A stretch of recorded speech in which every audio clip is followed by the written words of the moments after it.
अस्सलाम वालेकुम क्लास। आज हम जो है रेंज का ग्रुप डाटा का क्वेश्चन करेंगे जी। आन ग्रुप डाटे का और ग्रुप डाटे का दोनों का फार्मूला हमने लास्ट टाइम डिस्कस किया था। दोनों का फार्मूला सेम है, maximum value minus minimum value. तो आज ग्रुप डाटे के लिए क्वेश्चन कर लेते हैं और क्वेश्चन पे चलते हैं। ग्रुप डाटे का क्वेश्चन कुछ इस तरह से है हमारे पास।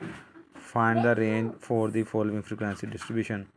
जिसमें फ्रिक्वेंसी आ जाएगी वो हमारा ग्रुप डाटा आ जाएगा। ये हमारे लिए सबसे इजी पहचान है। तो ग्रुप डाटा जो रेंज का है हम ये दो मेथड से फाइंड करते हैं। पहला मेथड ये होता है हमारे पास कि हम क्लास बाउंड्री बना लें। तो क्लास बाउंड्री में अगर इस क्वेश्चन की बात की जाए तो इसमें जो क्लासेस हैं वो क्लास बाउंड्री ही हैं, और क्योंकि जो प्रीवियस क्लास है वो नेक्स्ट क्लास जैसी ही है। 20 है तो नेक्स्ट भी 20 है, 30 है तो नेक्स्ट भी 30 है। लेकिन यहाँ पे जो एग्ज़ाम्पल मैंने ली है इसमें नेक्स्ट क्लास और उसे प्रीवियस क्लास जो है वो सेम नहीं है, जैसे 74 और 75। तो यहाँ की बात करें तो यहाँ क्लास बाउंड्री बनी हुई है। तो यहाँ पे जो मिनिमम क्लास होगी वो फर्स्ट क्लास की लोअर क्लास होगी, और जो मैक्सिमम क्लास होगी वो अपर क्लास की आखिरी क्लास की अपर क्लास होगी। तो अगर हम इसको क्लास बाउंड्री के ज़रिए से करते हैं तो हमारे पास मैक्सिमम क्लास 60 हो जाएगी और मिनिमम क्लास वैल्यू हमारे पास 10 आ जाएगी। माइनस करेंगे और हमारे पास आंसर आ जाएगा। एक तो क्लास बाउंड्री के ज़रिए रेंज निकाली जाती है, और दूसरा इन्हीं क्लासेस का हम क्या करते हैं, सेकंड तरीकाकार में हम क्या करते हैं, मिड पॉइंट निकाल लेते हैं। तो दोनों वैल्यूज़ को प्लस करें और 2 पे डिवाइड करें 15 आ जाएगा। 20 को 30 के साथ प्लस करें, 2 पे डिवाइड करें तो 25 आ जाएगा।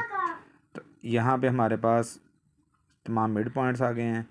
तो मैक्सिमम वैल्यू यहाँ पे हमारे पास 55 है और मिनिमम हमारे पास 15 है। तो इस तरह से क्वेश्चन, और अगर आपसे डिमांड किया जाए यूजिंग द मिड पॉइंट तो यूजिंग द मिड पॉइंट वाला यूज़ करें। अगर क्लास बाउंड्री का कहा गया तो फिर क्लास बाउंड्री, और अगर कुछ भी नहीं कहा हुआ जैसे ऊपर, तो आप दोनों में से कोई भी मेथड यूज़ कर सकते हैं।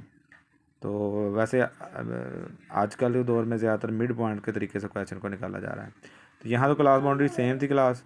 अब हम नेक्स्ट पे चलते हैं जहाँ पे क्लास बाउंड्री सेम नहीं है।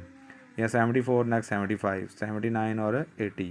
तो जब क्लास बाउंड्री सेम ना हो तो तरीका अगर आपको पता है कि हम 75 को 74 में से माइनस कर देंगे, यहाँ पे 80 को 79 में से माइनस करें, और माइनस करके जो आंसर आए उसको आपने लोअर क्लासेस में माइनस कर देना है और अपर क्लासेस में प्लस कर देना है। तो इस तरह से जो क्लासेस आपके पास आएंगी वो क्लास बाउंड्री होंगी।